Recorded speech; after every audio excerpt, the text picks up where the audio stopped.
আজকে ছোট্ট ছোট্ট পিচ্চিদেরকে নিয়ে আম খাওয়ার প্রতিযোগিতা করব। 3 মিনিট সময় কে কয়টা আম খাইতে পারে, যে বেশি আম খাইতে পারবে সেই কিন্তু ফার্স্ট হবে। এই সবগুলো কিন্তু আমাদের গাছের আম। খেলা শুরু করার আগে জানিয়ে দেই, আমার কাছে কিন্তু আপনারা একদম খাঁটি মশলা পেয়ে যাবেন। বাজারে থেকে যে মশলাগুলো কেনা হয় এগুলো কিন্তু একদমই ভেজাল যুক্ত মশলা থাকে, আর আমার কাছে যে মশলাগুলো পাবেন এগুলো কিন্তু একদমই ভেজাল মুক্ত। নিজের হাতে ঘরোয়া ভাবে আমি সবকিছু বানিয়েছি। এটা হচ্ছে 100 গ্রামের 4টা মশলা কম্বো। 100 গ্রামের মতো কিন্তু 250, 500, 1 কেজির কম্বো রয়েছে। এছাড়া আপনারা চাইলে কিন্তু সিঙ্গেল আকারও নিতে পারবেন, তবে সেক্ষেত্রে মিনিমাম হাফ কেজি হতে হবে। আমার পেজের মশলাগুলো নাকি একদম সবার থেকে সেরা। এটা কিন্তু আমার কমেন্ট না, যে আপুরা মশলা নিয়েছে তাদের কমেন্ট। তো যাদের এই কাঠি মশলাগুলো লাগবে এখনই লাবণীস অর্গানিক এই পেজে ইনবক্স করুন। তো যাই হোক, এই যে পিচ্চিদেরকে দেখেন দাঁড়িয়ে থেকে একদম খেলা শুরু করে দিয়েছে। তো দেখা যাক কে কয়টা আম খাইতে পারে। এগুলো কিন্তু একদমই গাছ পাকা আম, মানে আমাদের গাছে সবগুলো আমই পেকে গেছে। আপনারা কিন্তু প্রায় ভিডিওতে দেখে থাকবেন ওরা কিন্তু প্রত্যেক দিনে আমাদের গাছে থেকে আম পেড়ে খায়, মানে আমাদের বাড়িতে কে আর আম খাবে, যখন যে পায় এসে খেয়ে যায়। সারাদিনই ঝড় বৃষ্টিতে প্রচুর পরিমাণে আম পড়ে। কয়েকদিন হলেই ওরা আমাকে বলতেছিল যে আন্টি আম খাওয়ার একটা প্রতিযোগিতা করো, কারণ এর আগের বছর কিন্তু আমি কাঁঠাল খাওয়ার একটা প্রতিযোগিতা করেছিলাম। সবাইকে আলাদা করে একটা প্লেট দিয়েছি।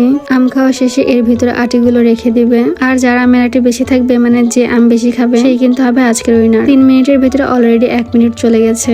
আমগুলো আসলে খুবই মিষ্টি, তার জন্য কিন্তু কারো কাছে কোনো কিছু মনে হচ্ছে না। এর মাঝখানেও 2-1টা কাঁচা কাঁচা আছে। এই আমগুলো সবুজ সবুজ মনে হলেও কিন্তু এর ভিতরে প্রচুর পরিমাণে পাকা। কিছু কিছু আম দেখবেন যে পাকা হলেও কিন্তু উপরে কাঁচা থাকে, মানে রংটা সবুজ থাকে, দেখে কাঁচা কাঁচা মনে হয়। এই আমগুলো পাকলে যদিও হলুদ হয়, তারপর কিছু কিছু আম একদম সবুজ হয়ে আছে। এই গ্রীষ্মকালীন ফলের ভিতরে কিন্তু আমার আমটাই বেশি পছন্দ। কে কে আমার মতো আম খেতে পছন্দ করেন কমেন্ট করে কিন্তু জানাবেন। সময় কিন্তু অর্ধেকেরও বেশি হয়ে গেছে, আর এক একজনে কিন্তু 4-5টা করে আম খেয়ে ফেলছে। আর এরা কিন্তু সবাই একই ক্লাসে পড়ে, মানে আমার বোনের সাথে। আর এখানকার সবাই কিন্তু আমার সম্পর্কে ভাসতে হয়। তো দেখতে দেখতে সময় কিন্তু শেষ। এখন দেখা যাক কে কয়টা আম খেয়েছে। আমগুলো কিন্তু খুবই ছোট ছোট। প্রথমে আমার বোনেরটা গুনে দেখতেছিলাম, ও কিন্তু 7টার মতো আম খেয়েছে।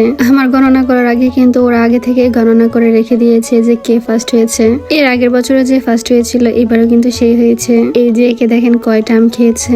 এর আগের বছর কাঁঠাল খেয়ে কিন্তু ওই ফার্স্ট হয়েছিল, আর এবারও ওই ফার্স্ট হচ্ছে। 3 মিনিট 30 সেকেন্ডে প্রায় 10টার মতো আম খেয়ে ফেলছে। আর সবাই কিন্তু 7টা করে খেয়েছে, শুধুমাত্র একজনে 8টা খেয়েছে।